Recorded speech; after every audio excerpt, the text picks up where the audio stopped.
सत श्री अकाल जी। पंजाबी खबरों के इस बुलेटिन में तुहाडा स्वागत है। मैं हरप्रीत सिंह गिला। एक नज़र मारते हैं हुण तक दी खास सुर्खियां ते।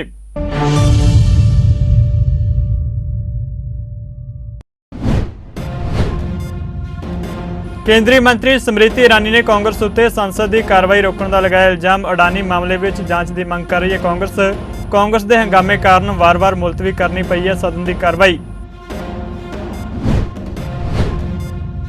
केंद्र सरकार ने संसद में किया अहम कबूलनामा। कहा 50 सरकारी वैबसाइटों उत्ते होया साइबर हमला, 8 बार होया डाटा लीक।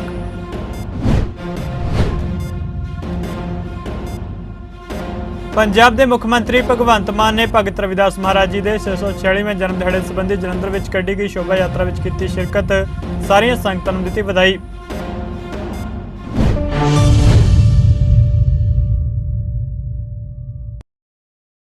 ते हुण खबरां विस्तार नाल। केंद्रीय मंत्री स्मृति ईरानी ने उद्योगपति गौतम अडानी ਦੀਆਂ कंपनियों खिलाफ धोखाधड़ी के दोषों की आजाद जांच की मंग नूं लैके संसद की कार्रवाई रोकण नूं लैके कांग्रेस उत्ते निशाना बिन्निया। अडानी मामले में जांच की मंग नूं लैके विरोधी धिर दे हंगामे कारण संसद की कार्रवाई मुलतवी कर दी जाती रही। केंद्रीय महिला ते बाल विकास मंत्री ने कहा कि सरकार ने बार बार कहा है कि वह किसी भी गलबात लई तैयार है, पर विरोधी धिर इस नूं राष्ट्रपति के भाषण उत्ते धन्नवाद प्रस्ताव नाल शुरू क्यों नहीं करती। अजिहा इसलिए है क्योंकि विरोधी धिर ने हमेशा एक रुख अपनाया जो भारत के राष्ट्रपति के विरोधी है और देश के हरेक नागरिक को यह पता है। मंत्री ने कहा कि राष्ट्रपति द्रौपदी मुर्मू ने एक अजिहा भाषण दिता जो न सिर्फ भारत के भविख की नींह रखता है सगों साडी मौजूदा समर्था भी प्रदर्शित करता है और इन्हां मुद्दों उत्ते चर्चा करने की लोड़ है। केंद्रीय संचार इलैक्ट्रॉनिक और सूचना तकनीकी मंत्री ने एक लिखती जवाब में राज्यसभा ने दस्सिया कि साल 2022-23 50 सरकारी वैबसाइटों को हैक किया गया।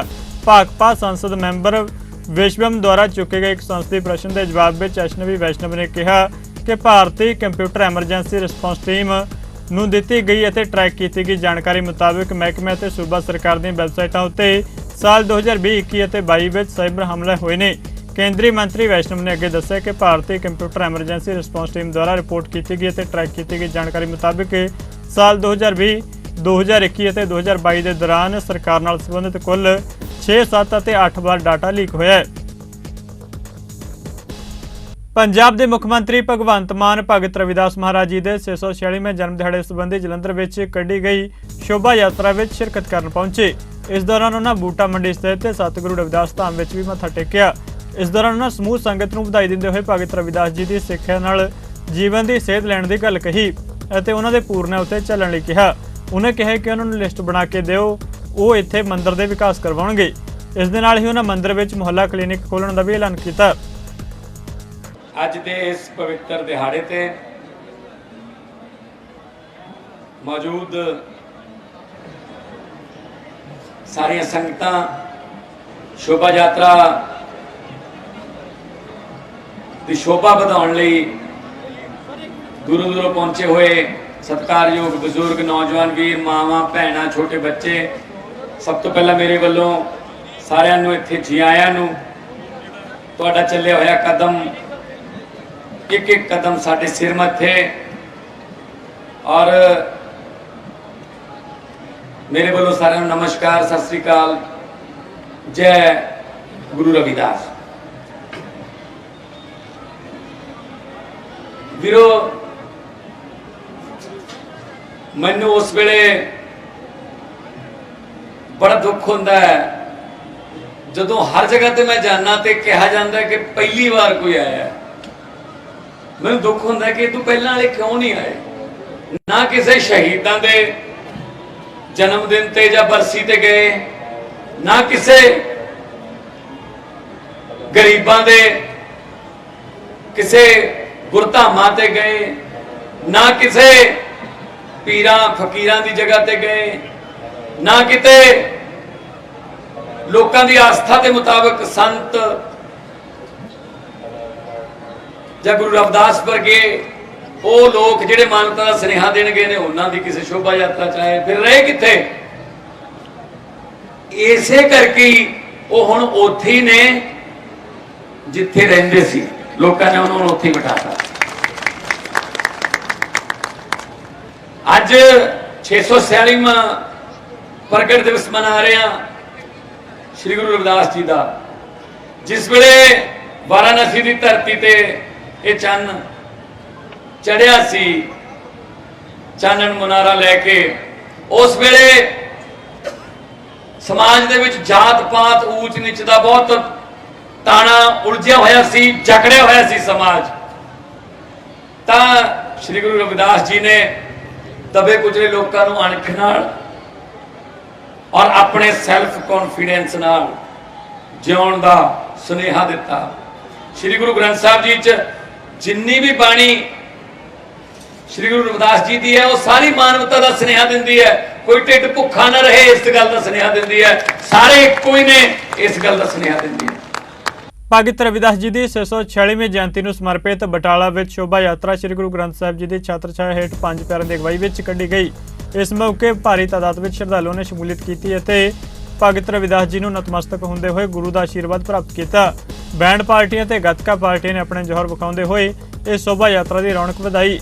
ਇਹ ਯਾਤਰਾ ਬਟਾਲਾ ਅੰਦਰ ਗੁਰਦਾਸਪੁਰ ਰੋਡ ਤੋਂ ਸ਼ੁਰੂ ਹੁੰਦੇ ਹੋਏ ਪੂਰੇ ਬਟਾਲਾ ਸ਼ਹਿਰ ਦੀ ਪਰਿਕਰਮਾ ਕਰਦੇ ਹੋਏ ਅੱਜ ਦੇਰ ਸ਼ਾਮ ਸਮਾਪਤ ਹੋਈ। ਇਸ ਮੌਕੇ ਇਸ ਯਾਤਰਾ ਵਿੱਚ ਸ਼ਾਮਲ ਸ਼ਰਧਾਲੂਆਂ ਨੇ ਸ਼ੁਭ ਦਿਹਾੜੇ ਦੀ ਵਧਾਈ ਦਿੱਤੀ। ਪੰਜਾਬ ਦੇ ਸੂਚਨਾ ਅਤੇ ਲੋਕ ਸੰਪਰਕ, ਮਕਾਨ ਉਸਾਰੀ ਅਤੇ ਸ਼ਹਿਰੀ ਵਿਕਾਸ, ਨਵੀਂ ਅਤੇ ਨਵਿਆਉਣਯੋਗ ਊਰਜਾ ਸਰੋਤ ਅਤੇ ਛਪਾਈ ਤੇ ਸਟੇਸ਼ਨਰੀ ਮੰਤਰੀ ਆਮਨਾ ਅਰੋੜਾ ਨੇ ਅੱਜ ਖੇਡਾਂ ਹਲਕਾ ਸੁਨਾਮਦੀਆਂ ਦਾ ਉਦਘਾਟਨ ਕੀਤਾ। ਇਹ ਖੇਡਾਂ ਸ਼ਹੀਦ Bhai Mati Das senior secondary school Longowal ਵਿੱਚ ਸ਼੍ਰੀ ਆਮਨਾ ਅਰੋੜਾ ਦੇ ਪਿਤਾ ਅਤੇ ਪੰਜਾਬ ਦੇ ਮਰਹੂਮ ਮੰਤਰੀ ਬਾਬੂ ਭਗਵਾਨ ਦਾਸ ਅਰੋੜਾ ਦੀ ਯਾਦ ਵਿੱਚ ਕਰਵਾਈਆਂ ਜਾ ਰਹੀਆਂ ਨੇ। ਆਮਨਾ ਅਰੋੜਾ ਨੇ ਦੱਸਿਆ ਕਿ ਪੰਜਾਬ ਦੇ ਇਤਿਹਾਸ ਵਿੱਚ ਇਹ ਪਹਿਲੀ ਵਾਰ ਹੋਵੇਗਾ ਕਿ ਇੱਕੋ ਹਲਕੇ ਦੀਆਂ 207 ਟੀਮਾਂ, ਜਿਨ੍ਹਾਂ ਵਿੱਚ 2037 ਖਿਡਾਰੀ ਨੇ, ਕਿਸੇ ਪੇਂਡੂ ਟੂਰਨਾਮੈਂਟ ਵਿੱਚ ਹਿੱਸਾ ਲੈ ਰਹੀਆਂ ਨੇ। ਕੈਬਨਿਟ ਮੰਤਰੀ ਨੇ ਏਸ਼ੀਅਨ ਖੇਡਾਂ ਵਿੱਚੋਂ ਸੋਨ ਤਗਮਾ ਜੇਤੂ ਕੌਮਾਂਤਰੀ ਮੁੱਕੇਬਾਜ਼ ਪਦਮ ਸ਼੍ਰੀ ਕੌਰ ਸਿੰਘ ਅਤੇ ਏਸ਼ੀਅਨ ਖੇਡਾਂ ਦੀ 골ਡ ਮੈਡਲਿਸਟ ਐਥਲੀਟ ਪਦਮ ਸ਼੍ਰੀ ਸੁਨੀਤਾ ਰਾਣੀ ਦਾ ਸਨਮਾਨ ਕੀਤਾ ਅਤੇ ਉਹਨਾਂ ਨੂੰ ਪੰਜਾਬ ਦੀਆਂ ਖੇਡਾਂ ਦੇ ਹੀਰੋ ਦੱਸਿਆ। ਪੰਜਾਬ ਦੇ ਖੇਤੀਬਾੜੀ ਮੰਤਰੀ ਕੁਲਦੀਪ ਸਿੰਘ ਧਾਲੀਵਾਲ ਵੱਲੋਂ ਅੱਜ ਸਰਹੱਦੀ ਖੇਤਰ ਅਜਨਾਲਾ ਦੀ ਨੌਂਦੀਆਂ ਮੰਡੀ ਦਾ ਦੌਰਾ ਕਰਕੇ ਉਹਨਾਂ ਦੇ ਨਵੀਨੀਕਰਨ ਦੇ ਕਾਰਜਾਂ ਦਾ ਨੀਂਹ ਪੱਥਰ ਰੱਖਿਆ ਗਿਆ। ਇਸ ਮੌਕੇ ਖੇਤੀਬਾੜੀ ਮੰਤਰੀ ਕੁਲਦੀਪ ਸਿੰਘ ਧਾਲੀਵਾਲ ਨੇ ਕਿਹਾ ਕਿ ਕਿਸਾਨਾਂ ਦੀਆਂ ਸਮੱਸਿਆਵਾਂ ਨੂੰ ਦੂਰ ਕਰਨ ਲਈ ਮੰਡੀਆਂ ਦਾ ਨਵੀਨੀਕਰਨ ਕੀਤਾ ਜਾ ਰਿਹਾ ਹੈ। ਉਹਨਾਂ ਕਿਹਾ ਕਿ ਆਉਣ ਵਾਲੇ ਸਮੇਂ ਵਿੱਚ ਕਿਸਾਨਾਂ ਨੂੰ ਮੰਡੀਆਂ ਵਿੱਚ ਕਿਸੇ ਵੀ ਤਰ੍ਹਾਂ ਦੀ ਕੋਈ ਮੁਸ਼ਕਲ ਨਹੀਂ ਹੋਣ ਦਿੱਤੀ ਜਾਵੇਗੀ। ਅੱਜ ਅਸੀਂ ਮਤਲਬ ਸੁਧਾਰ ਦੇ ਵਿੱਚ ਤੇ ਅਵਾਣਾ ਦੇ ਵਿੱਚ ਕਕੂਮਲ ਚ ਮਿਆਦੀ ਦੇ 4 ਮੰਡੀਆਂ ਦਾ ਛੱਡਾਂ ਦਾ ਮਤਲਬ ਜੇ ਨਹੀਂ ਪੱਤਰ ਧਰੇ, ਉਹਦੇ ਤੋਂ ਬਾਅਦ 4 ਦਾ ਕੱਲ ਮਤਲਬ ਅਸੀਂ ਕਰਦੇ ਸਾਰੀਆਂ ਮੰਡੀਆਂ ਜਿੰਨੀਆਂ ਦਾਣੇ ਮੰਡੀਆਂ ਇਹਨਾਂ ਦਾ ਨਵੀਨੀਕਰਨ ਜਿਹੜਾ ਉਹ ਕਰਦੇ ਆਪਾਂ, ਤਾਂ ਜੋ ਜਿਹੜੇ ਸਾਡੇ ਕਿਸਾਨ ਭਰਾ ਉਹਨਾਂ ਦੀ ਮੰਡੀਆਂ ਦੇ ਵਿੱਚ ਕੋਈ ਸਮੱਸਿਆ ਨਾ ਹੋਵੇ। ਜਦੋਂ ਮੌਸਮ ਖਰਾਬ ਹੋ ਜਾਂਦਾ ਉਦੋਂ ਕਿਸਾਨਾਂ ਦੀ ਫਸਲ ਸਾਹਮਣੇ ਔਖੀ ਹੋ ਜਾਂਦੀ, ਉਹਦੇ ਕਰਕੇ ਸ਼ੈੱਡ ਜਿਹੜੇ ਇੱਕ ਸ਼ੈੱਡ ਦੇ ਉੱਤੇ 87 ਲੱਖ ਰੁਪਈਆ ਜਿਹੜਾ ਲੱਗਣਾ। और बाद ਵਿੱਚ ਇਹਦਾ ਅਸੀਂ ਜਾੜ ਵੀ ਅਪਲਾਈ ਕੀਤਾ। ਜੇ ਜਾੜ ਬਣ ਗਿਆ ਤੇ ਇਹਦਾ ਬਹੁਤ ਕੁਝ ਹੋਰ ਹੋਊਗਾ। 4 ਸਵੇਰਾ ਵੀ ਇਹਦੀ 4 ਦੁਆਰੀ ਕਰਾਂਗੇ। ਪਵਾਣਾ ਵਾਲੀ ਮੰਡੀ ਦਾ ਵੀ ਜਾੜ ਜਿਹੜਾ ਸਭ ਜਾੜ ਉਹਨੂੰ ਬਣਾਉਣਾ। ਸੋ ਮੰਡੀਆਂ ਦਾ ਮਤਲਬ ਜਿਹੜਾ ਬਾਕੀ ਵਿਕਾਸ ਦੇ ਨਾਲ ਨਾਲ, ਕਿਉਂਕਿ ਖੇਤੀ ਪ੍ਰਧਾਨ ਮਤਲਬ ਜਿਹੜਾ ਉਹ ਸੂਬਾ ਤੇ ਖੇਤੀ ਪ੍ਰਧਾਨ ਸੂਬੇ ਦੇ ਵਿੱਚ ਜਿਹੜਾ ਕਿਸਾਨਾਂ ਦੀਆਂ ਮੰਡੀਆਂ ਦਾ ਠੀਕ ਹੋਣਾ ਜਿਹੜਾ ਬਹੁਤ ਜ਼ਰੂਰੀ ਹੈ, ਉਹਦੇ ਕਰਕੇ ਵਿਧਾਨ ਸਭਾ ਹਲਕਾ ਕਾਦੀਆਂ ਦੇ ਸਭ ਤੋਂ ਵੱਡੇ ਪਿੰਡ ਕਾਨੂੰਵਾਨ ਨੂੰ ਵਿਕਾਸ ਪੱਖੋਂ ਹਲਕੇ ਦਾ ਮੋਹਰੀ ਪਿੰਡ ਬਣਾਇਆ ਜਾਵੇਗਾ ਤੇ ਇਸ ਇਤਿਹਾਸਿਕ ਕਸਬੇ ਨੂੰ ਵਿਕਾਸ ਕਾਰਜਾਂ ਲਈ ਪੈਸੇ ਦੀ ਕੋਈ ਕਮੀ ਨਹੀਂ ਹੋਣ ਦਿੱਤੀ ਜਾਵੇਗੀ। ਇਹਨਾਂ ਸ਼ਬਦਾਂ ਦਾ ਪ੍ਰਗਟਾਵਾ ਐਡਵੋਕੇਟ ਜਗਰੂਪ ਸਿੰਘ ਸੇਖਵਾਂ, ਚੇਅਰਮੈਨ ਜ਼ਿਲ੍ਹਾ ਯੋਜਨਾ ਬੋਰਡ ਗੁਰਦਾਸਪੁਰ ਵੱਲੋਂ ਸੀਵਰੇਜ ਪੈਣ ਉਪਰੰਤ ਇੰਟਰਲੌਕ ਟਾਈਲਾਂ ਦੇ ਲਗਾਉਣ ਦਾ ਉਦਘਾਟਨ ਕਰਨ ਸਮੇਂ ਲੋਕਾਂ ਤੇ ਮੀਡੀਆ ਨਾਲ ਜਾਣਕਾਰੀ ਵਜੋਂ ਸਾਂਝਾ ਕੀਤਾ ਗਿਆ। ਇਹ ਗਲੀ ਦਾ ਅਸੀਂ ਪਹਿਲਾਂ ਵੀ ਕੁਝ ਚਿਰ ਪਹਿਲਾਂ ਮੌਕਾ ਦੇਖਿਆ ਸੀ। ਸਾਰੇ ਜਿਹੜੇ ਮੁਹੱਲਾ ਨਿਵਾਸੀ ਉਹਨਾਂ ਸਾਨੂੰ ਮੁਸ਼ਕਲ ਦੱਸੀ ਸੀ ਕਿ ਪਾਣੀ ਦਾ ਇੱਥੇ ਨਿਕਾਸ ਨਹੀਂ ਹੁੰਦਾ। ਇੱਥੇ ਹੁਣ ਸੀਵਰੇਜ ਪੈ ਕੇ ਤੇ ਇੰਟਰਲੌਕ ਟਾਈਲ ਲੱਗ ਰਹੀ ਆ। ਸੋ ਜੋ ਅਸੀਂ ਕਿਹਾ ਸੀ ਕਿ ਕਾਨੂੰਨ ਨੂੰ ਅਸੀਂ ਵਿਕਾਸ ਦੇ ਪੱਖੋਂ ਮੋਹਰੀ ਬਣਾਵਾਂਗੇ। ਸੋ ਸਰਪੰਚ ਸਾਹਿਬ ਵੀ ਅੱਜ ਸਾਡੇ ਨਾਲ ਆ ਗਏ ਆ, ਸਾਰੀ ਪੰਚਾਇਤ ਆ ਗਈ ਆ। ਸੋ ਹੁਣ ਵਿਕਾਸ ਦੇ ਕੰਮਾਂ 'ਚ ਜਿਹੜੀ ਆ ਕੋਈ ਦਿੱਕਤ ਜਿਹੜੀ ਆ ਸਾਨੂੰ ਨਹੀਂ ਆਊਗੀ ਔਰ ਕਾਨੂੰਨ ਨੂੰ ਅਸੀਂ ਵਿਕਾਸ 'ਚ ਮੋਹਰੀ ਬਣਾਵਾਂਗੇ। ਹਰਿਆਣਾ ਦੇ ਮੁੱਖ ਮੰਤਰੀ ਮਨੋਹਰ ਲਾਲ ਨੇ ਨਵੀਂ ਦਿੱਲੀ ਵਿੱਚ ਆਡੀਓ ਕਾਨਫਰੰਸਿੰਗ ਰਾਹੀਂ ਨਵੇਂ BPL ਕਾਰਡ ਧਾਰਕਾਂ ਨਾਲ ਸਿੱਧੀ ਗੱਲਬਾਤ ਕੀਤੀ। ਇਸ ਦੌਰਾਨ ਲਾਭਪਾਤਰੀ ਨੇ ਮੁੱਖ ਮੰਤਰੀ ਦਾ ਧੰਨਵਾਦ ਕੀਤਾ ਅਤੇ ਕਿਹਾ ਕਿ ਹਰਿਆਣਾ ਸਰਕਾਰ ਨੇ BPL ਕਾਰਡ ਬਣਾ ਕੇ ਗਰੀਬ ਪਰਿਵਾਰਾਂ ਦੀ ਭਲਾਈ ਕੀਤੀ ਹੈ। ਹੁਣ ਇਹਨਾਂ ਪਰਿਵਾਰਾਂ ਨੂੰ ਸਰਕਾਰ ਦੀਆਂ ਸਾਰੀਆਂ ਯੋਜਨਾਵਾਂ ਦਾ ਸਿੱਧਾ ਲਾਭ ਮਿਲੇਗਾ। ਹਰਿਆਣਾ ਦੇ ਮੁੱਖ ਮੰਤਰੀ ਨੇ ਅੰਤੋਦਿਆ ਪਰਿਵਾਰਾਂ ਨੂੰ ਮੁੱਖ ਧਾਰਾ ਵਿੱਚ ਲਿਆਉਣ ਲਈ ਕਈ ਯੋਜਨਾਵਾਂ ਚਲਾਉਣ ਦੀ ਗੱਲ ਕਹੀ ਹੈ। ਸਿੱਖ ਕੌਮ ਦੇ ਮਹਾਨ ਜਰਨੈਲ ਮਹਾਰਾਜਾ ਜੱਸਾ ਸਿੰਘ ਰਾਮਗੜ੍ਹੀਆ ਜੀ ਦੀ 300 ਸਾਲਾ ਸ਼ਤਾਬਦੀ ਨੂੰ ਲੈ ਕੇ ਪੋਸਟਰ ਰਿਲੀਜ਼ ਕੀਤਾ ਗਿਆ। ਵੱਖ-ਵੱਖ ਸਿੱਖ ਜਥੇਬੰਦੀਆਂ ਦੇ ਆਗੂਆਂ ਨੇ ਪਟਿਆਲਾ ਵਿੱਚ ਅਦਾਰਾ ਚੜ੍ਹਦੀ ਕਲਾ ਦੇ ਦਫ਼ਤਰ ਵਿੱਚ ਪਹੁੰਚ ਕੇ ਸ਼ਤਾਬਦੀ ਮਨਾਉਣ ਸੰਬੰਧੀ ਵਿਚਾਰ ਵਟਾਂਦਰੇ ਕੀਤੇ ਅਤੇ ਸਮਾਗਮਾਂ ਦੀ ਰੂਪਰੇਖਾ ਨੂੰ ਲੈ ਕੇ ਬੁੱਢਾ ਦਲ ਦੇ ਮੁਖੀ ਬਾਬਾ ਬਲਵੀਰ ਸਿੰਘ ਦੀ ਅਗਵਾਈ ਵਿੱਚ ਵੀ ਅਹਿਮ ਇਕੱਤਰਤਾ ਕੀਤੀ ਗਈ। ਪੇਸ਼ ਇਸ ਬਾਬਤ ਸਾਡੀ ਇੱਕ ਰਿਪੋਰਟ। ਮਹਾਰਾਜਾ ਜੱਸਾ ਸਿੰਘ ਰਾਮਗੜੀਆ ਜੀ ਦੀ 300 ਸਾਲਾ ਸ਼ਤਾਬਦੀ ਨੂੰ ਸਮਰਪਿਤ ਕਰਵਾਏ ਜਾਣ ਵਾਲੇ ਸਮਾਗਮਾਂ ਨੂੰ ਲੈ ਕੇ ਅਦਾਰਾ ਚੜ੍ਹਦੀ ਕਲਾ ਵਿਖੇ ਅਹਿਮ ਸ਼ਖਸੀਅਤਾਂ ਨੇ ਇਕੱਤਰ ਹੋ ਕੇ ਪੋਸਟਰ ਰਿਲੀਜ਼ ਕੀਤਾ। ਇਸ ਮੌਕੇ ਹਰਪ੍ਰੀਤ ਸਿੰਘ ਦਰਦੀ director Chardi Kala time TV, doctor Inderpreet Kaur Dardi CEO Chardi Kala time TV, Sardar Surinder Singh Ramgarhia general ਸਕੱਤਰ ਗੁਰਦੁਆਰਾ ਮੰਜੀ ਸਾਹਿਬ ਕਰਨਾਲ, ਗੁਰਮੀਤ ਸਿੰਘ ਪ੍ਰਧਾਨ ਸ਼੍ਰੋਮਣੀ ਸਿੱਖ ਸੰਗਤ ਸਭਾ Vishnu garden Navin Delhi, advocate Pritpal Singh Pannu general ਸਕੱਤਰ ਇੰਟਰਨੈਸ਼ਨਲ ਸਿੱਖ ਫੋਰਮ, ਸਰਦਾਰ ਸੁਖਦੇਵ ਸਿੰਘ ਰਿਆਤ ਪ੍ਰਧਾਨ all India Ramgarhia Vishwakarma federation, Bhai Gurtej Singh Khalsa ਪ੍ਰਧਾਨ Shiromani Gatka federation of India, Sardar Kulwant Singh Kaler ਪ੍ਰਧਾਨ ਰਾਮਗੜੀਆ ਸਭਾ ਕਰਨਾਲ ਅਤੇ ਸਰਦਾਰ ਰਵਿੰਦਰ ਸਿੰਘ ਮੈਂਬਰ ਰਾਮਗੜੀਆ ਸਭਾ ਕਰਨਾਲ ਮੌਜੂਦ ਰਹੇ। ਇਸ ਦੌਰਾਨ ਪਹੁੰਚੀਆਂ ਸ਼ਖਸੀਅਤਾਂ ਦਾ ਅਦਾਰਾ ਚੜ੍ਹਦੀ ਕਲਾ ਵੱਲੋਂ ਸਨਮਾਨ ਕੀਤਾ ਗਿਆ ਅਤੇ ਸ਼ਤਾਬਦੀ ਮਨਾਉਣ ਲਈ ਆਰੰਭੇ ਸਮਾਗਮਾਂ ਦਾ ਪੋਸਟਰ ਰਿਲੀਜ਼ ਕੀਤਾ ਗਿਆ। ਇਸ ਮੌਕੇ ਜਾਣਕਾਰੀ ਦਿੰਦਿਆਂ ਸਰਦਾਰ ਪ੍ਰਿਤਪਾਲ ਸਿੰਘ ਪੰਨੂ ਅਤੇ ਹੋਰਨਾਂ ਸ਼ਖਸੀਅਤਾਂ ਨੇ ਮਹਾਰਾਜਾ ਜੱਸਾ ਸਿੰਘ ਰਾਮਗੜ੍ਹੀ ਦੇ ਇਤਿਹਾਸ ਨੂੰ ਗੌਰਵਮਈ ਕਰਾਰ ਦਿੱਤਾ। ਇਸ ਮੌਕੇ ਇੱਕ ਮੀਟਿੰਗ ਦੌਰਾਨ ਫੈਸਲਾ ਹੋਇਆ ਕਿ ਸ਼ਤਾਬਦੀ ਨੂੰ ਸਮਰਪਿਤ ਵੱਡੇ ਸਮਾਗਮ ਅਤੇ ਮੁਹੱਲੇ ਆਰੰਭੇ ਜਾਣਗੇ, ਜਿਨ੍ਹਾਂ ਦੀ ਰੂਪਰੇਖਾ ਤਿਆਰ ਕਰਨ ਲਈ ਮੀਟਿੰਗ ਦਾ ਦੌਰ ਜਾਰੀ ਹੈ ਅਤੇ ਜਲਦ ਹੀ ਸੰਗਤਾਂ ਨੂੰ ਇਹਨਾਂ ਸਾਰੇ ਸਮਾਗਮਾਂ ਬਾਰੇ ਜਾਣੂ ਕਰਵਾਇਆ ਜਾਵੇਗਾ। ਇਹਨਾਂ ਵਿੱਚ ਨਿਹੰਗ ਸਿੰਘ ਜਥੇਬੰਦੀਆਂ ਵੱਲੋਂ ਗੱਤਕੇ ਦੇ ਜੋਹਰ ਵਿਖਾਏ ਜਾਣਗੇ, ਮੁਹੱਲੇ ਕੱਢੇ ਜਾਣਗੇ ਤੇ ਬੱਚਿਆਂ ਦੇ ਸੈਮੀਨਾਰ ਪ੍ਰੀਖਿਆਵਾਂ ਸਮੇਤ ਹੋਰ ਕਾਰਜ ਕੀਤੇ ਜਾਣਗੇ। ਇਸੇ ਤਰ੍ਹਾਂ ਆਗਾਮੀ ਮਈ ਮਹੀਨੇ ਵਿੱਚ ਬਾਬਾ ਜੱਸਾ ਸਿੰਘ ਰਾਮਗੜੀਆ ਜੀ ਦੀ ਆ ਰਹੀ ਸ਼ਤਾਬਦੀ ਉੱਤੇ ਹਫ਼ਤਾ ਭਰ ਚੱਲਣ ਵਾਲੇ ਸਮਾਗਮਾਂ ਸੰਬੰਧੀ ਬਗੀਚੀ ਬਾਬਾ ਬੰਬਾ ਸਿੰਘ ਲੋਅਰ ਮਾਲ ਪਟਿਆਲਾ ਵਿੱਚ ਬੁੱਢਾ ਦਲ ਦੇ ਮੁਖੀ ਬਾਬਾ ਬਲਵੀਰ ਸਿੰਘ ਜੀ 96 ਕਰੋੜੀ ਨੇ ਵੱਖ-ਵੱਖ ਜਥੇਬੰਦੀਆਂ ਦੇ ਆਗੂਆਂ ਨਾਲ ਇੱਕ ਇਕੱਤਰਤਾ ਕੀਤੀ। ਇਸ ਮੌਕੇ ਬਾਬਾ ਬਲਵੀਰ ਸਿੰਘ ਨੇ ਸਮੁੱਚੀ ਸੰਗਤ ਨੂੰ ਭਰੋਸਾ ਦਿੱਤਾ ਕਿ ਉਹ ਇਹਨਾਂ ਸਮਾਗਮਾਂ ਨੂੰ ਲੈ ਕੇ ਪੂਰੇ ਤਨ-ਮਨ ਅਤੇ ਧਨ ਨਾਲ ਬੁੱਢਾ ਦਲ ਵੱਲੋਂ ਸ਼ਮੂਲੀਅਤ ਕਰਨਗੇ ਅਤੇ ਜਿੰਨੇ ਵੀ ਸਮਾਗਮ ਲਿਖੇ ਜਾਣਗੇ ਉਹਨਾਂ ਵਿੱਚ ਵੱਧ ਚੜ੍ਹ ਕੇ ਸ਼ਮੂਲੀਅਤ ਕੀਤੀ ਜਾਵੇਗੀ।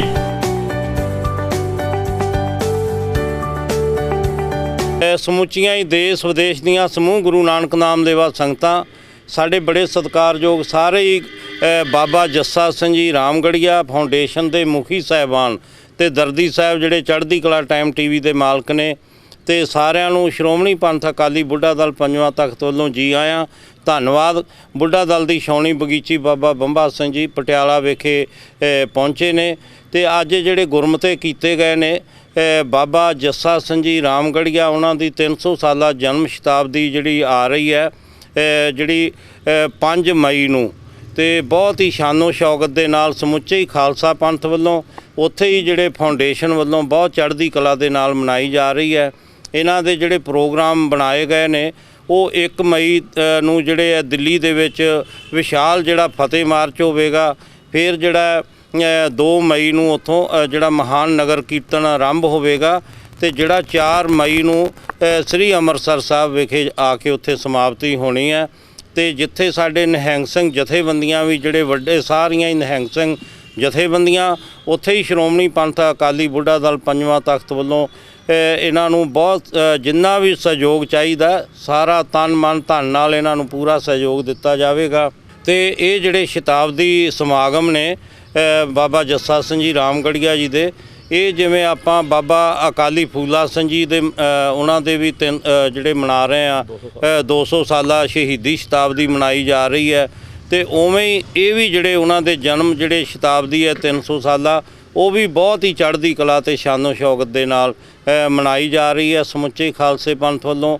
ਤੇ ਫਿਰ ਜਿਹੜੇ 5 ਤਰੀਕ ਨੂੰ ਮੰਜੀ ਸਾਹਿਬ ਦੀਵਾਨ ਹਾਲ ਜਿਹੜੇ ਹੈ ਉੱਥੇ ਜਿਹੜੇ ਗੁਰਮਤਿ ਸਮਾਗਮ ਹੋਣਗੇ ਸਾਰਾ ਦਿਨ ਤੇ 6 ਤੇ 7 ਤਰੀਕ ਨੂੰ ਜਿਹੜੇ ਗੁਰਮਤਿ ਸਮਾਗਮ ਕਰਨਾਲ ਦੇ ਵਿੱਚ ਹਰਿਆਣਾ ਜਿਹੜਾ ਕਰਨਾਲ ਉੱਥੇ ਸਾਰੇ ਜਿਹੜੀ ਇਹ ਫਾਊਂਡੇਸ਼ਨ ਹੈ ਬਾਬਾ ਜੱਸਾ ਸਿੰਘ ਜੀ ਰਾਮਗੜੀਆ ਤੇ ਸਮੁੱਚੇ ਖਾਲਸੇ ਪੰਥ ਵੱਲੋਂ ਜਿਹੜੇ ਹੈ ਬਹੁਤ ਵੱਡੇ ਜਿਹੜੇ ਉੱਥੇ ਪ੍ਰੋਗਰਾਮ ਗੁਰਮਤਿ ਸਮਾਗਮ 6 ਤੇ 7 ਨੂੰ ਹੋਣਗੇ। ਮੈਂ ਦੇਸ਼ ਵਿਦੇਸ਼ ਦੀਆਂ ਸਮੂਹ ਗੁਰੂ ਨਾਨਕ ਨਾਮਦੇਵਾ ਸੰਗਤਾਂ ਨੂੰ ਬੇਨਤੀ ਕਰਦਾ ਆਪਾਂ ਇਹਨਾਂ ਪ੍ਰੋਗਰਾਮਾਂ ਦੇ ਵਿੱਚ ਵੱਧ ਚੜ੍ਹ ਕੇ ਤਨ ਮਨ ਧਨ ਸਭ ਸੌਂਪ ਗੁਰ ਕੋ ਹੁਕਮ ਮੰਨਿਆ ਪਾਈਐ ਵੱਧ ਤੋਂ ਵੱਧ ਆਪਾਂ ਇਹ ਸ਼ਤਾਬਦੀ ਦੇ ਵਿੱਚ ਦਰਸ਼ਨ ਦਿਦਾਰੇ ਆਪਾਂ ਕਰਨੇ ਨੇ। ਇਹ ਉਹ ਮਹਾਨ ਯੋਧੇ ਸੂਰਮੇ ਨੇ ਬਾਬਾ ਜੱਸਾ ਸਿੰਘ ਜੀ ਰਾਮਗੜੀਆ। ਜਦੋਂ ਦਿੱਲੀ ਫਤਿਹ ਕੀਤੀ ਸੀ ਬਾਬਾ ਜੱਸਾ ਸਿੰਘ ਜੀ ਆਹਲੂਵਾਲੀਆ ਜੀ ਨੇ, ਇਹ ਸਾਰੇ ਇਕੱਠੇ ਹੀ ਸੀ ਜਰਨੈਲ, ਤੇ ਬਾਬਾ ਜੱਸਾ ਸਿੰਘ ਜੀ ਰਾਮਗੜੀਆ ਜੀ ਉੱਥੋਂ ਸੇਲ ਜਿਹੜੀ ਸੀ ਜਿਹਦੇ ਤੇ ਬਹਿ ਕੇ ਹੁਕਮ ਚਲਾਉਂਦੇ ਸੀ ਆਪਣੇ ਰਾਜੇ, ਤੇ ਉਹ ਪਾਪ ਕਰਦੇ ਸੀ, ਉਹ ਸੇਲ ਹੀ ਪੁੱਟ ਕੇ ਜਿਹੜੀ ਹੁਣ ਆਪਣੇ ਉੱਥੇ ਬੁੰਗੇ ਪਈ ਹੋਈ ਹੈ, ਜਿਹੜਾ ਆਪਣੇ ਸ੍ਰੀ ਦਰਬਾਰ ਸਾਹਿਬ ਅੰਮ੍ਰਿਤਸਰ ਸਾਹਿਬ, ਤੇ ਉੱਥੇ ਲਿਆ ਕੇ ਆਪਣੇ ਉਹ ਸੇਲ ਰੱਖੀ ਸੀ ਜਿੱਤ ਕੇ। ਤੇ ਆਪਾਂ ਉਹਨਾਂ ਮਹਾਨ ਯੋਧੇ ਸੂਰਮੇ, ਜਿਵੇਂ ਮਹਾਰਾਜ ਨੇ ਕਿਹਾ, ਸੂਰਾ ਸੋ ਪਹਿਚਾਨੀਐ ਜੋ ਲਰੈ ਦੀਨ ਕੇ ਹੇਤ, ਪੁਰਜਾ ਪੁਰਜਾ ਕੱਟ ਮਰੈ ਕਬੂ ਨਾ ਛਾੜੈ ਖੇਤ। ਉਹ ਮਹਾਨ ਯੋਧੇ ਸੂਰਮੇ, ਇਹਨਾਂ ਦੇ ਆਪਾਂ ਪੂਰੀ ਸ਼ਾਨੋ ਸ਼ੌਕਤ ਦੇ ਨਾਲ 300 ਸਾਲਾ ਜਿਹੜਾ ਜਨਮ ਸ਼ਤਾਬਦੀ ਮਨਾਉਣੀ ਹੈ। ਸਮੁੱਚੀਆਂ ਹੀ ਗੁਰੂ ਨਾਨਕ ਨਾਮ ਲੇਵਾ ਸੰਗਤਾਂ ਨੂੰ ਫਿਰ ਬੇਨਤੀ ਹੈ, ਆਪਾਂ ਇਹਨਾਂ ਸਾਰੇ ਪ੍ਰੋਗਰਾਮਾਂ 'ਚ ਵੱਧ ਚੜ੍ਹ ਕੇ ਆਪਾਂ ਹਾਜ਼ਰੀਆਂ ਭਰਨੀਆਂ ਨੇ। ਬੜੇ ਭਾਗਾਂ ਵਾਲੇ ਆ, ਬੜੇ ਕਰਮਾਂ ਵਾਲੇ ਆ ਕਿ ਸਿੱਖ ਕੌਮ ਦੇ ਮਹਾਨ ਜਰਨੈਲਾਂ ਦੀਆਂ ਸ਼ਤਾਬਦੀਆਂ ਸਾਨੂੰ ਮਨਾਉਣ ਦਾ ਮੌਕਾ ਮਿਲ ਰਿਹਾ ਹੈ। ਪਹਿਲਾਂ ਅਸੀਂ ਸਰਦਾਰ ਜੱਸਾ ਸਿੰਘ ਆਹਲੂਵਾਲੀਆ ਜੀ ਦੀ ਮਨਾਈ, ਹੁਣ ਅਸੀਂ ਮੌਜੂਦਾ ਸਮੇਂ ਵਿੱਚ ਸੰਤ ਬਾਬਾ ਬਲਬੀਰ ਸਿੰਘ ਜੀ ਦੀ ਅਗਵਾਈ ਦੇ ਅੰਦਰ ਅਕਾਲੀ ਫੂਲਾ ਸਿੰਘ ਜੀ ਦੀ ਜਿਹੜੀ 200 ਸਾਲਾ ਸ਼ਤਾਬਦੀ ਹੈ ਉਹਨਾਂ ਦੀ ਸ਼ਹਾਦਤ ਦੀ, ਉਹ ਮਨਾ ਰਹੇ ਹਾਂ। ਤੇ ਮਈ ਦੇ ਵਿੱਚ ਕੌਮ ਦੇ ਮਹਾਨ ਜਰਨੈਲ ਜੱਸਾ ਸਿੰਘ ਰਾਮਗੜੀਆ ਜੀ ਦੀ ਜਨਮ ਸ਼ਤਾਬਦੀ 300 ਸਾਲਾ ਸ਼ਤਾਬਦੀ ਜਿਹੜੀ ਹੈ ਉਹ ਆ ਰਹੀ ਹੈ। ਉਹ ਕੌਮ ਦੇ ਵੱਡੇ ਜਰਨੈਲ ਸਨ। ਜਦੋਂ ਦਲ ਖਾਲਸਾ ਬਣਿਆ ਔਰ ਉਹ ਸਮਾਂ ਜਦੋਂ ਬੜਾ ਭੀੜ ਵਾਲਾ ਸਮਾਂ ਸੀ, ਜਦੋਂ ਸਾਰੀਆਂ ਸਿੱਖ ਜਥੇਬੰਦੀਆਂ ਜਿਹੜੀਆਂ ਨੇ ਇੱਕ ਹੋ ਕੇ ਲੜ ਰਹੀਆਂ ਸਨ, ਉਦੋਂ ਬੁੱਢਾ ਦਲ ਜਿਹੜਾ ਸੀ ਉਹ ਸਾਰਿਆਂ ਦਾ ਮੋਢੀ ਦਲ ਸੀ। ਤਰਨਾ ਦਲ ਜਾਂ ਜਿੰਨੇ ਹੋਰ ਦਲ ਸਨ ਉਹ ਸਾਰੇ ਬੁੱਢਾ ਦਲ ਤੋਂ ਸੇਧ ਲੈ ਕੇ ਅੱਗੇ ਅਗਵਾਈ ਅੱਗੇ ਕੌਮ ਦੇ ਵਾਸਤੇ ਲੜਨ ਮਰਨ ਵਾਸਤੇ ਜਾਂ ਯੁੱਧਾਂ ਦੇ ਵਿੱਚ ਹਿੱਸਾ ਲੈਂਦੇ ਹੁੰਦੇ ਸਨ। ਸੋ ਅੱਜ ਵੀ ਜਦੋਂ ਕੌਮ ਦੇ ਮਹਾਨ ਜਰਨੈਲ ਦੀ ਸ਼ਤਾਬਦੀ ਮਨਾਉਣ ਦੀ ਗੱਲ ਆਈ ਤੇ ਸਾਡੇ ਮਨ ਵਿੱਚ ਸਭ ਤੋਂ ਪਹਿਲਾਂ ਆਇਆ ਕਿ ਬੁੱਢਾ ਦਲ 96 ਕਰੋੜੀ ਬਾਬਾ ਬਲਬੀਰ ਸਿੰਘ ਜੀ ਜਿਹੜੀ ਅਗਵਾਈ ਕਰ ਰਹੇ ਹਨ, ਜਿਹੜੇ ਅੱਗੇ ਵੀ ਕੌਮ ਨੂੰ ਬੜੀ ਤਗੜੀ ਸੇਧ ਦੇ ਰਹੇ ਹਨ, ਉਹਨਾਂ ਕੋਲ ਜਾਇਆ ਜਾਏ ਤੇ ਉਹਨਾਂ ਦੇ ਚਰਨਾਂ ਵਿੱਚ ਬੇਨਤੀ ਕੀਤੀ ਜਾਏ ਕਿ ਮਹਾਨ ਜਰਨੈਲ ਦਾ ਜਿਹੜਾ ਇਹ ਸ਼ਤਾਬਦੀ ਸਮਾਰੋਹ ਹੈ ਵੱਡੇ ਲੈਵਲ ਤੇ ਵੱਡੇ ਪੱਧਰ ਤੇ ਹੋਣਾ ਚਾਹੀਦਾ ਹੈ। ਸਾਡੀ ਪਹਿਲੀ ਮੁਲਾਕਾਤ ਇਹਨਾਂ ਦੇ ਨਾਲ ਮੁਹਾਲੀ ਹੋਈ ਤੇ ਅੱਜ ਇੱਥੇ ਦੂਜੀ ਮੁਲਾਕਾਤ ਹੋਈ ਹੈ। ਅਸੀਂ ਬਹੁਤ ਧੰਨਵਾਦੀ ਹਾਂ ਸਤਿਕਾਰਯੋਗ ਬਾਬਾ ਜੀ ਦੇ, ਜਿਨ੍ਹਾਂ ਨੇ ਕਿਹਾ ਕਿ ਇਹ ਕੌਮ ਦੇ ਮਹਾਨ ਜਰਨੈਲ ਦਾ ਵਿਰਸਾ ਜਿਹੜਾ ਹੈ, ਇਤਿਹਾਸ ਜਿਹੜਾ ਹੈ, ਉਹ ਸਿੱਖ ਕੌਮ ਦੇ ਬੱਚੇ ਤੱਕ ਪਹੁੰਚਣਾ ਚਾਹੀਦਾ ਹੈ। ਇਹਦੇ ਵਾਸਤੇ ਉਪਰਾਲਾ ਕਰੋ ਔਰ ਮੇਰਾ ਥਾਪੜਾ ਜਿਹੜਾ ਤੁਹਾਡੇ ਨਾਲ ਰਹੇਗਾ। ਜਿਸ ਤਰ੍ਹਾਂ ਦਾ ਵੀ ਸਹਿਯੋਗ ਤੁਹਾਨੂੰ ਚਾਹੀਦਾ ਹੈ, ਆਸ਼ੀਰਵਾਦ ਤੁਹਾਨੂੰ ਚਾਹੀਦਾ, ਉਹ ਮਿਲੇਗਾ। ਸੋ ਅਸੀਂ ਜਿੱਥੇ ਬਾਕੀ ਪ੍ਰੋਗਰਾਮ ਤੁਹਾਨੂੰ ਦੱਸੇ ਹਨ ਵੀਰਾਂ ਨੇ, ਨਾਲ ਅਸੀਂ ਇਹ ਚਾਹੁੰਦੇ ਹਾਂ ਕਿ ਸਾਡੇ ਬੱਚੇ ਜਿਹੜੇ ਹਨ, ਨੌਜਵਾਨ ਬੱਚੇ ਜਿਹੜੇ ਹਨ, ਜਿਹੜੇ ਆਪਣੇ ਵਿਰਸੇ ਨੂੰ, ਇਤਿਹਾਸ ਨੂੰ, ਸਿਧਾਂਤ ਨੂੰ ਭੁੱਲਦੇ ਜਾ ਰਹੇ ਹਨ, ਉਹਨਾਂ ਨੂੰ ਪਤਾ ਲੱਗੇ।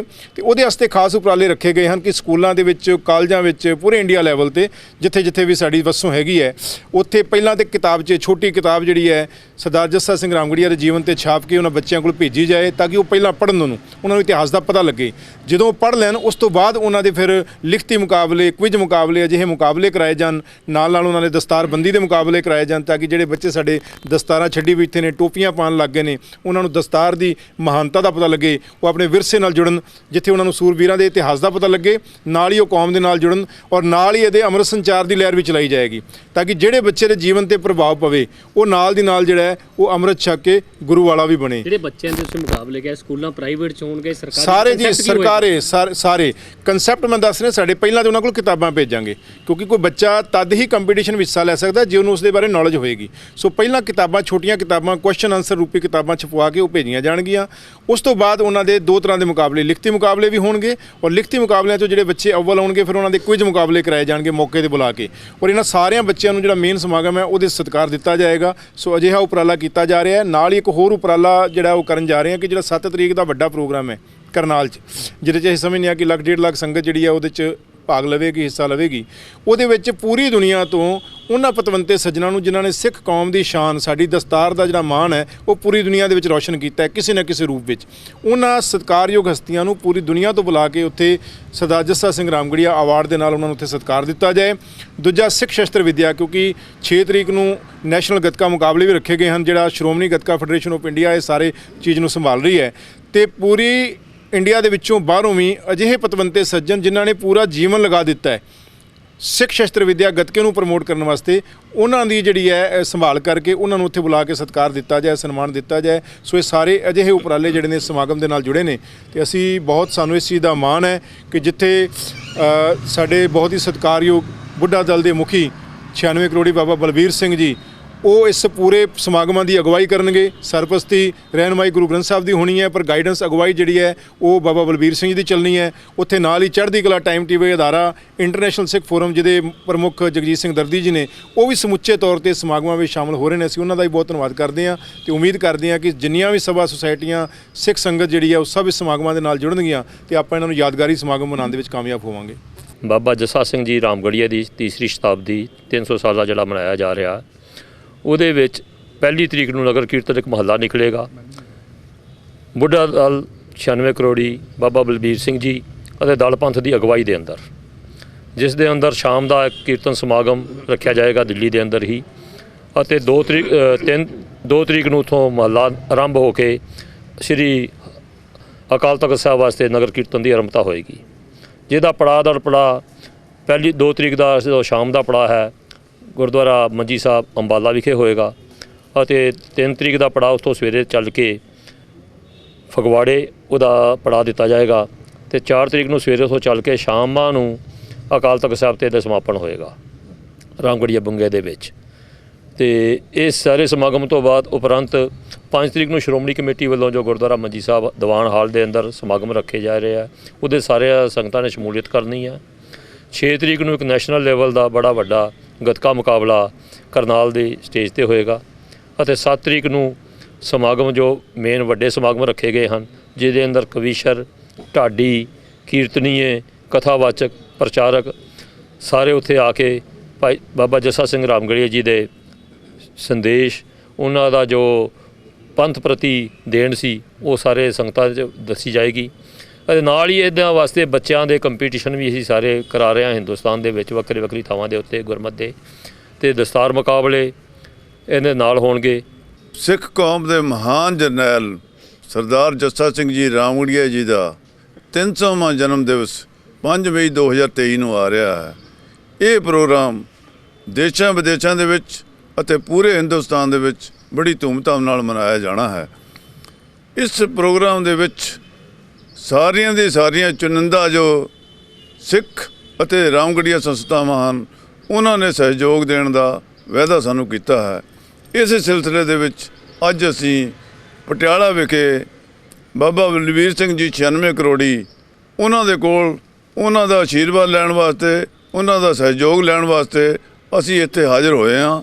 ਬਾਬਾ ਜੀ ਨਾਲ ਸਾਡੀ ਮੁਲਾਕਾਤ ਬਹੁਤ ਅੱਛੀ ਹੋਈ ਹੈ, ਔਰ ਬਾਬਾ ਜੀ ਨੇ ਸਾਨੂੰ ਤਨ ਮਨ ਧਨ ਅਤੇ ਸਾਰੇ ਜਾਹੋ ਜਲਾਲ ਦੇ ਨਾਲ ਇਸ ਪ੍ਰੋਗਰਾਮ ਦੇ ਵਿੱਚ ਆਸ਼ੀਰਵਾਦ ਦੇਣ ਦਾ, ਸ਼ਾਮਲ ਹੋਣ ਦਾ ਅਤੇ ਇਸ ਪ੍ਰੋਗਰਾਮ ਨੂੰ ਅੱਗੇ ਹੋ ਕੇ ਸਿਰੇ ਚਾੜਨ ਦਾ ਸਾਨੂੰ ਆਸ਼ੀਰਵਾਦ ਦਿੱਤਾ। ਪੰਜਾਬ ਵਿੱਚ ਇੱਕ ਕਹਾਵਤ ਬਹੁਤ ਮਸ਼ਹੂਰ ਹੈ ਕਿ ਏਜੰਟ ਅਤੇ ਕਰੰਟ ਤੋਂ ਬਚ ਕੇ ਰਹਿਣਾ ਚਾਹੀਦਾ ਹੈ, ਅਤੇ ਇਹ ਕਹਾਵਤ ਇੱਕ ਵਾਰ ਫਿਰ ਸੱਚ ਸਾਬਤ ਹੋਈ ਹੈ। ਮਾਮਲਾ ਸ੍ਰੀ ਅਨੰਦਪੁਰ ਸਾਹਿਬ ਲਾਗਲੇ ਪਿੰਡ ਲੰਗ ਮਝਾਰੀ ਦਾ ਹੈ, ਜਿੱਥੋਂ ਦੇ 5 ਨੌਜਵਾਨ ਆਪਣੇ ਸੁਨਹਿਰੀ ਭਵਿੱਖ ਨੂੰ ਤਰਾਸ਼ਣ ਦੇ ਲਈ ਇੱਕ ਏਜੰਟ ਦੇ ਝਾਂਸੇ ਵਿੱਚ ਆ ਕੇ ਦੁਬਈ ਹੁੰਦੇ ਹੋਏ ਲੀਬੀਆ ਪਹੁੰਚ ਗਏ।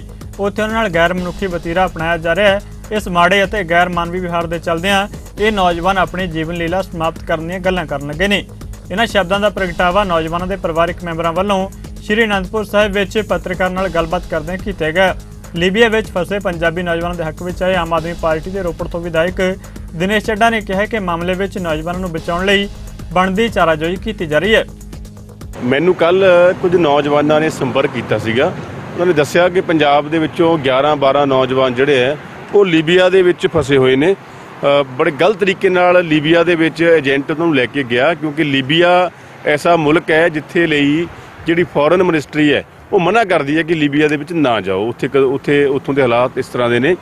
ਫੋਰਨ ਮਿਨਿਸਟਰੀ ਵੱਲੋਂ ਮਨਾਹੀ ਹੈ ਕਿ ਲੀਬੀਆ ਦੇ ਵਿੱਚ ਜਾਣ ਦੇ ਲਈ, ਪਰ ਫਿਰ ਵੀ ਏਜੰਟ ਉਹਨਾਂ ਨੂੰ ਲੀਬੀਆ ਦੇ ਵਿੱਚ ਲੈ ਗਿਆ। ਮੈਂ ਕੱਲ ਜਿਹੜੀ ਉੱਥੋਂ ਦੇ ਅੰਬੈਸਡਰ ਨੇ, ਸੰਬੰਧਿਤ ਅੰਬੈਸਡਰ, ਉਹਨਾਂ ਦੇ ਦਫ਼ਤਰ ਦੇ ਵਿੱਚ ਗੱਲ ਕਰਕੇ ਉਹਨਾਂ ਦੇ ਧਿਆਨ 'ਚ ਲਿਆ ਕੇ ਕੱਲ ਅਸੀਂ ਕਾਫੀ ਲੇਟ ਨਾਈਟ ਤੱਕ ਲੱਗੇ ਰਹੇ ਹਾਂ, ਲਗਾਤਾਰ ਰਾਬਤਾ ਕਰ ਰਹੇ ਹਾਂ ਕਿ ਇਹਨਾਂ ਮੁੰਡਿਆਂ ਨੂੰ ਬਚਾ ਕੇ ਮੁੜ ਕੇ ਪੰਜਾਬ ਲਿਆਂਦਾ ਜਾ ਸਕੇ। ਆਖਰਕਾਰ ਕੱਲ ਕਾਫੀ ਐਫਰਟਸ ਤੋਂ ਬਾਅਦ ਜਿਹੜੇ ਅੰਬੈਸੀ ਦੇ ਬੰਦੇ ਹੈ ਉਹਨਾਂ ਦੀ ਸੰਬੰਧਿਤ ਕੰਪਨੀ ਦੇ ਮਾਲਕ ਦੇ ਨਾਲ ਗੱਲ ਹੋ ਗਈ। ਜਿਹੜਾ ਇਹ ਮਾਮਲਾ ਭਾਜੀ ਸਾਡੇ ਪਿੰਡ ਦੇ 5 ਨੌਜਵਾਨ ਹੈ, ਬਾਕੀ ਅਲੱਗ-ਅਲੱਗ ਸ਼ਹਿਰਾਂ ਦੇ ਹੈ ਜੀ। ਇਹਨਾਂ ਨੂੰ ਮਤਲਬ ਏਜੰਟ ਨੇ ਰਾਜਵਿੰਦਰ ਸਿੰਘ ਨੇ ਦੁਬਈ ਦੱਸ ਕੇ ਜੀ ਅੱਗੇ ਬੱਦੂ ਨੂੰ ਲੀਬੀਆ ਵੇਚੇ ਹੋਏ ਨੇ ਜੀ। ਹਾਂਜੀ, ਮਤਲਬ ਉਹਨਾਂ ਨੂੰ ਬਹੁਤ ਵੱਡੀ ਕੰਪਨੀ ਦੇ ਕੇ ਧੋਖੇ ਨਾਲ ਉੱਥੇ ਲੀਬੀਆ ਫਸਾ ਦਿੱਤਾ ਵਾ ਜੀ। ਹੁਣ ਕੀ ਗੱਲਬਾਤ ਹੋਈ ਆ ਤੁਹਾਡੀ ਲਾਸਟ ਟਾਈਮ ਉਹਦੇ ਨਾਲ? ਲਾਸਟ ਗੱਲ ਇਹੀ ਹੋਈ ਹੈ ਜੀ, ਰਾਤ 12:30 ਵਜੇ ਦਾ ਟਾਈਮ ਸੀਗਾ। ਦਿਨੇਸ਼ ਚੱਡਾ ਜੀ ਵੀ ਸਾਡੇ ਨਾਲ ਜੁੜੇ ਹੋਏ ਸੀਗੇ ਜੀ। ਲਾਸਟ ਟਾਈਮ ਇਹਨਾਂ ਨਾਲ ਉਹੀ ਗੱਲ ਹੋਈ ਹੈ ਕਿ ਸਾਨੂੰ ਇੱਥੇ ਖਾਣ ਪੀਣ ਨੂੰ ਰੋਟੀ ਪਾਣੀ ਨੇ ਮਾਰਦੇ ਕੁੱਟਦੇ ਜੀ। ਉਸ ਤੋਂ ਬਾਅਦ ਜਦੇ ਲਾਸਟ ਮੈਸੇਜ ਆਇਆ ਕਿ ਸਾਨੂੰ ਆਰਮੀ ਵਾਲੇ ਹੁਣ ਕੁੱਟ ਕੇ ਗਏ ਆ ਜੀ, ਤੁਸੀਂ ਜਲਦੀ ਤੋਂ ਜਲਦੀ ਐਕਸ਼ਨ ਲਓ, ਨਹੀਂ ਅਸੀਂ ਫਾਹਾ ਲੈ ਕੇ ਮਰ ਜਾਣਾ ਹੈ ਜੀ। ਮਤਲਬ ਉਹ ਇੰਨਾ ਉਹ ਮਤਲਬ ਮਜਬੂਰ ਹੋ ਗਏ ਵੀ ਜੀ। ਮੰਗ ਕੀ ਕਰਦੇ ਹੋ ਤੁਸੀਂ? ਮੰਗ ਇਹੀ ਕਰਦੇ ਆ ਜੀ ਬਈ ਆਪਣੇ ਪ੍ਰਸ਼ਾਸਨ ਤੋਂ, ਪਹਿਲਾਂ ਤਾਂ ਮੇਨ ਹਰਜੋਤ ਸਿੰਘ ਬੈਂਸ ਜੀ ਤੋਂ ਇਹੀ ਐਮਐਲਏ ਕਰਦੇ ਜੀ ਮੰਗ ਵੀ ਸਾਡੀ ਆਵਾਜ਼ ਸੁਣੀ ਜਾਵੇ ਕਿ ਸਾਡੇ ਜਿਹੜੇ ਨੌਜਵਾਨ ਹੈ ਜਲਦੀ ਇੱਥੋਂ ਵਾਪਸ ਬੁਲਾਏ ਜਾਣ। ਤੁਹਾਡੀ ਗੱਲ ਹੋਈ ਹਰਜੋਤ ਬੈਂਸ ਜੀ ਉਹਨਾਂ ਨਾਲ ਕਿਸੇ ਨਾਲ? ਹਰਜੋਤ ਬੈਂਸ ਜੀ ਉਹਨਾਂ ਨਾਲ ਮੈਂ 25 ਤਰੀਕ ਦਾ ਕੰਟੈਕਟ ਕਰ ਰਿਹਾ ਜੀ। ਉਹਦਾ ਫਾਦਰ ਸਾਹਿਬ ਨਾਲ ਮਤਲਬ ਉਹਨੇ ਫ਼ੋਨ ਨਹੀਂ ਚੱਕਿਆ ਜੀ, ਬਕਾਇਦਾ ਉਹਨਾਂ ਨੂੰ ਸਾਰੇ ਪ੍ਰੂਫ ਭੇਜੇ, ਉਹਨਾਂ ਦੀ ਬੱਚਿਆਂ ਦੀ ਵੀਡੀਓ ਵੀ ਭੇਜੀ ਹੈ ਜੀ ਵੀ ਉਹਨਾਂ ਨਾਲ ਆਹ ਕੁਝ ਹੋ ਰਿਹਾ, ਤੇ ਉਹਨੇ ਆਪਣੇ ਧਿਆਨ ਵਿੱਚ ਅਜੇ ਤੱਕ ਮੈਨੂੰ ਲੱਗਦਾ ਕਿ ਇਹ ਮਾਮਲਾ ਲਿਆਂਦਾ ਨਹੀਂ ਹੈ ਜੀ। ਤੁਸੀਂ ਫਿਰ ਹੋਰ ਕਿਹਦੇ ਨਾਲ ਗੱਲ ਕੀਤੀ ਹੈ? ਹੋਰ ਸਾਡੀ ਦਿਨੇਸ਼ ਚੱਡਾ ਜੀ ਨਾਲ ਗੱਲ ਹੋਈ ਹੈ ਜੀ, ਉਹ ਬਹੁਤ ਸਹਿਯੋਗ ਕਰਦੇ ਪਏ ਨੇ। ਉਹਨਾਂ ਦਾ ਸਵੇਰੇ ਵੀ ਮੈਨੂੰ ਫੋਨ ਆਇਆ ਕਿ ਮੈਂ ਆਪਣਾ ਐਮਬੈਸੀ ਦੇ ਨਾਲ ਸਾਡੀ ਗੱਲਬਾਤ ਹੋਈ ਹੈ ਜੀ, ਤੇ ਜਲਦੀ ਤੋਂ ਜਲਦੀ ਤੁਹਾਡੇ ਬੱਚੇ ਵੀ ਵਾਪਸ ਇਸ ਤੋਂ ਇਲਾਵਾ ਇੰਡੀਅਨ ਚੈਂਬਰ ਆਫ ਕਮਰਸ ਨੇ ਐਕਸਟ੍ਰੇਨ ਸਰਵਰਜ਼ ਮੈਨੂਫੈਕਚਰਿੰਗ ਪ੍ਰਾਈਵੇਟ ਲਿਮਟਿਡ ਦੇ ਸਹਿਯੋਗ ਨਾਲ ICT ecosystem and make in India forum 2023 ਤਹਿਤ ਇੱਕ ਸੈਮੀਨਾਰ ਦਾ ਦਿੱਲੀ ਵਿੱਚ ਆਯੋਜਨ ਕੀਤਾ।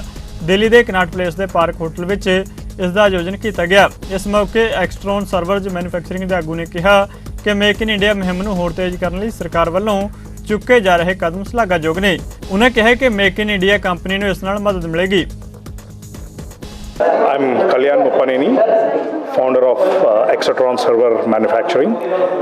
So today, ICC Indian Chamber of Commerce has organized an event on ICT, specifically with the underlying theme of Make in India. Make in India is extremely important in the current context of where India is, given the smart cities, the digital economy, the edge, the 5G rollout, and all the other programs that government of India has introduced. So it is going to be a knowledge economy and a digital economy. In this context, the ICT ecosystem, I think promoting the Make in India ICT ecosystem is never more important than now. So given this context, today's event again is extremely relevant in the current times. There are huge amount of steps that the government of India is taking in terms of introducing the PLI scheme, previously the MSIPs. So there are significant amount of advantages for the Make in India companies that can be taken advantage of from all the programs that the government of India has introduced and will continue to invest, and promote in this space. Now, today, if you look at it, 99 or more than 99% of the ICT requirements are being imported from outside the country. So this is several $1 billion. If you take just the server market, it is almost 2.5 to 3 billion a year that we are importing. And if you extrapolate this across the entire ICT ecosystem, it is several billions of dollars that we are importing. And where is all this money going? This money is going outside the country, right? And it's not being put back into the economy. So I think this is where I think Make in India becomes very relevant, and Make in India companies like Exatron needs to be encouraged and promoted to raise in par or on par or above the rest of the multinational companies and serve the the Indian requirements or government of India requirements or enterprises across India like banks, manufacturing organizations, etc. So today if you look at Exatron has been serving major government of India Navaratna kind of organizations, and all the way from organizations related to armed forces to I cannot name the brands of the companies, but if you name it, all the way from the large educational institutions to large government organizations are using our Exatron servers to run their mission critical operations. Now if you come to enterprises, you look at banks, manufacturing, all these different kind of other industry verticals have been using Exatron products as well. So in the current context, as I said earlier, it is important that Make in India, especially in the ICT space, be looked at just like how we are looking at auto manufacturing or all the other manufacturing that is happening in the country, similar focus needs to be put in ICT, and especially the Indian players like Exatrom need the support and given special preference so that the ICT system is grown.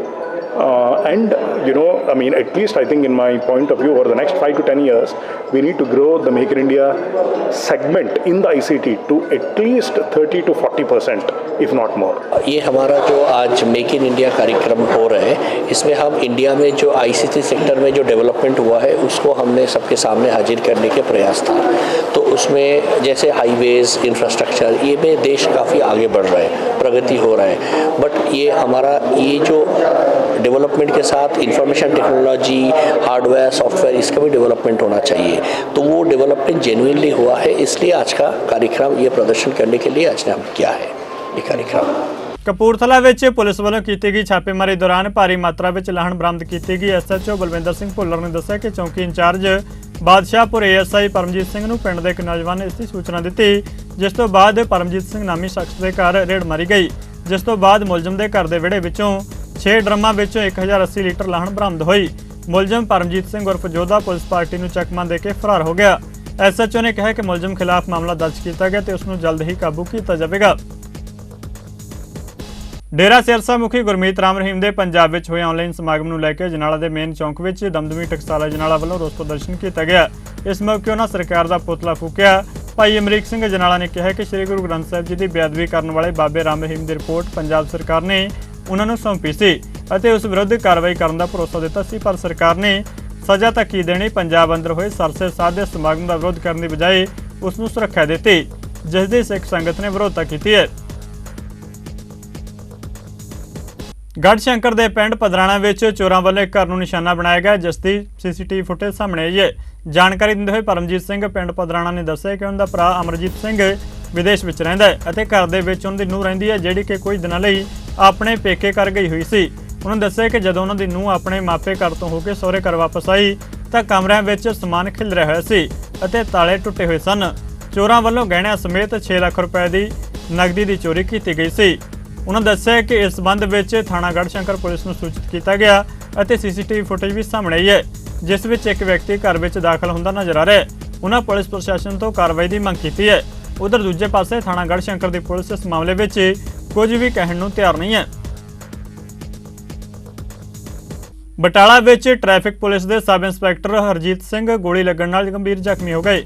ਦੱਸਿਆ ਜਾ ਰਿਹਾ ਹੈ ਕਿ ਜਦੋਂ ਆਪਣੇ revolver ਨੂੰ ਸਾਫ਼ ਕਰ ਰਹੇ ਸਨ, ਉਸ ਸਮੇਂ ਉਹਨਾਂ ਨੂੰ ਗੋਲੀ ਲੱਗੀ। ਗੋਲੀ ਉਹਨਾਂ ਦੇ ਜਬਾੜੇ ਵਿੱਚ ਲੱਗੀ, ਜਿਸ ਤੋਂ ਬਾਅਦ ਉਹਨਾਂ ਨੂੰ ਜ਼ਖਮੀ ਹਾਲਤ ਵਿੱਚ ਇਲਾਜ ਲਈ ਨਿੱਜੀ ਹਸਪਤਾਲ ਵਿੱਚ ਭਰਤੀ ਕਰਵਾਇਆ ਗਿਆ, ਜਿੱਥੇ ਉਹਨਾਂ ਦੀ ਹਾਲਤ ਨਾਜ਼ੁਕ ਦੱਸੀ ਜਾ ਰਹੀ ਹੈ।